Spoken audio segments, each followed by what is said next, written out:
Good morning from West Middlesex here. Today we will revisit acute bronchiolitis through the viral lenses. I'm trying to move the slides. Sorry. So the level 1 outcome that we will achieve through this lighting learning is the curriculum learning outcome level. We will adopt an evidence-based approach to pediatric health practice and will critically appraise existing published research. I'm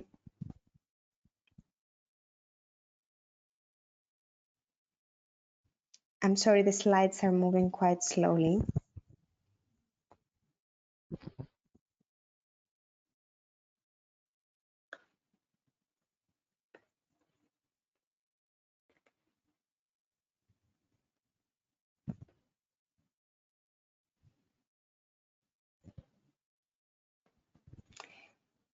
The slides do not move for some reason.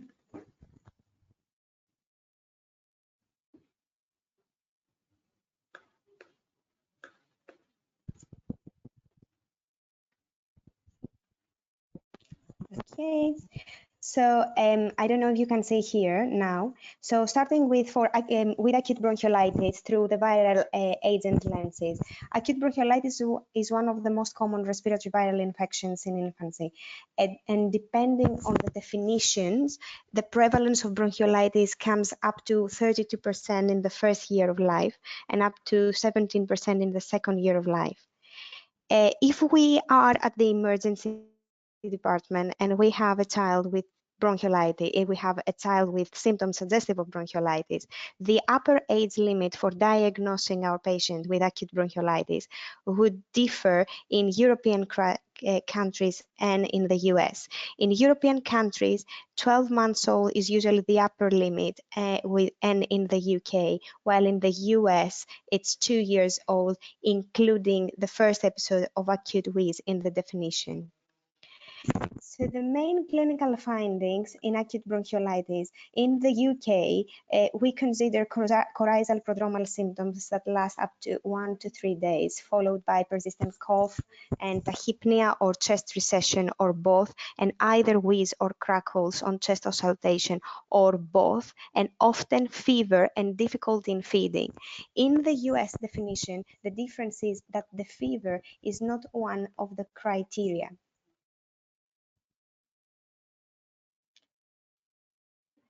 And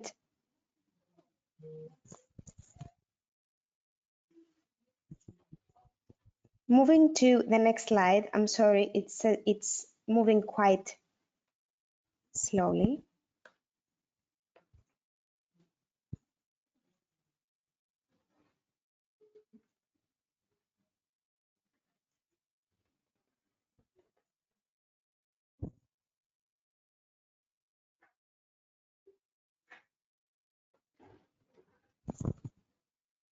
So moving to the next slide, it's incredibly slow. I'm sorry.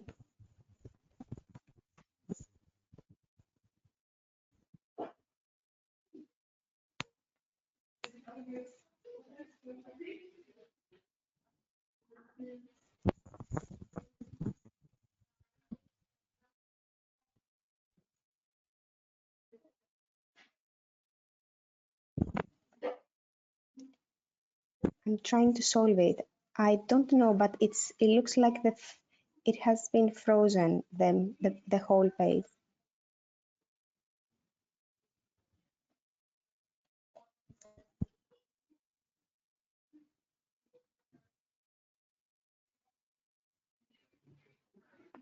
So the main viral causes, the main viral triggers of acute bronchiolitis are the respiratory syncytial virus and the rhinovirus. Respiratory syncytial virus is an enveloped single-stranded RNA virus, a member of the paramyxovirus family, and the rhinovirus is a non-enveloped single-stranded RNA virus, member of the picornavirus family. In the question, do we believe that the virus type could add to the clinical diagnosis? Because this is something that we are not used to do as clinicians in the everyday practice. Evidence is suggestive of RSV etiology being mostly associated with evidence of crackles, respiratory crackles, whereas bilateral wheezing is suggestive of rhinovirus etiology.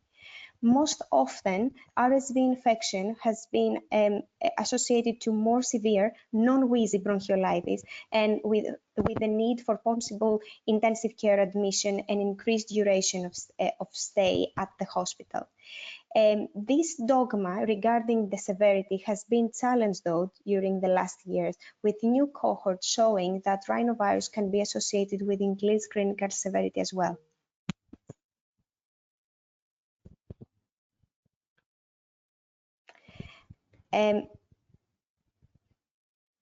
Moving to the next slide again slowly because it's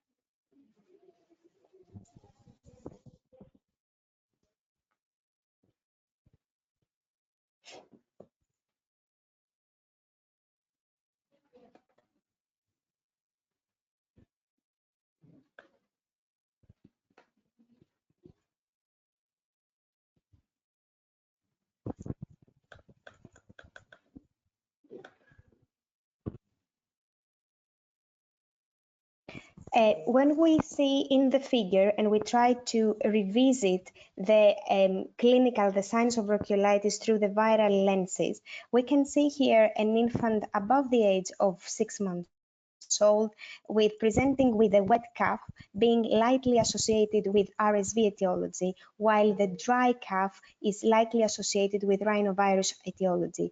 On auscultation, in RSV positive infants, we mostly hear rales and rhonchi and respiratory crackles, while in RV positive infants, we mostly hear bilateral expiratory wheeze.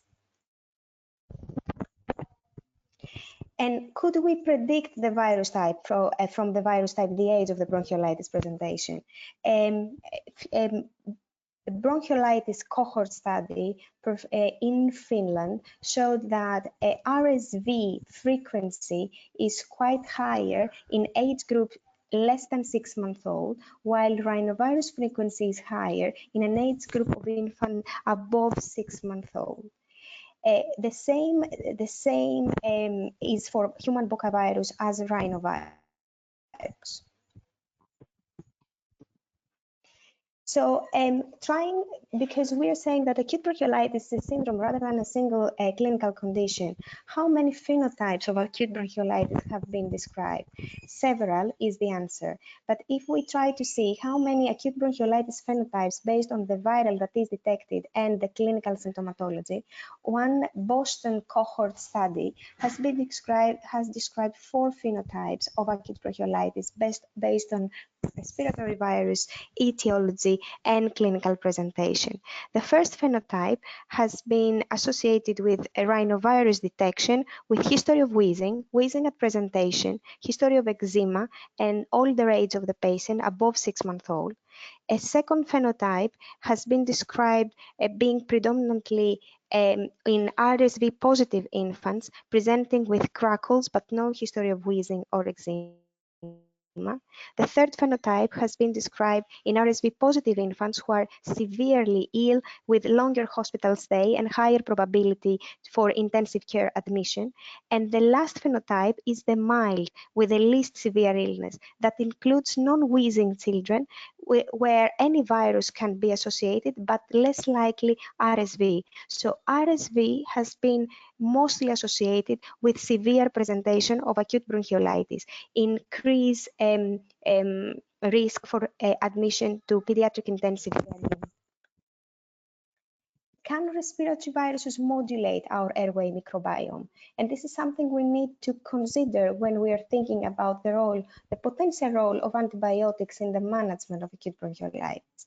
The severity of acute respiratory infection may be modulated by the type of microbial community in the airways, independent of the virus of RSV or RV. Both RSV and RV may increase the severity of the infection independent of bacteria. But one recent study showed that Haemophilus influenza dominant profile was more common in infants with RSV-induced bronchiolitis and was less found in infants with RV-induced bronchiolitis and was associated with increased clinical severity and increased risk for intensive care unit admission. This is important in the next slides when we will discuss about thinking management based on specific virus detected in the nasopharyngeal washes of infants with bronchiolitis. And will we have a different approach in the treatment of RSV and RV bronchiolitis? We need to take a step back and say that substantial knowledge gaps and controversies exist in the management of acute bronchiolitis, and most guidelines recommend that primarily supportive treatment, which includes oxygen, nasal suctioning, and hydration, is actually the mainstream in bronchiolitis, the management of acute bronchiolitis. High-flow oxygen therapy using nasal cannula has also shown promising results. There is conflicting information about the role of nebulized hypertonic saline. However, we are quite frequently using in the acute management of bronchiolitis. And there are few guidelines that recommend bronchodilators. Corticosteroids, nebulized epinephrine, or antibiotics are not recommended.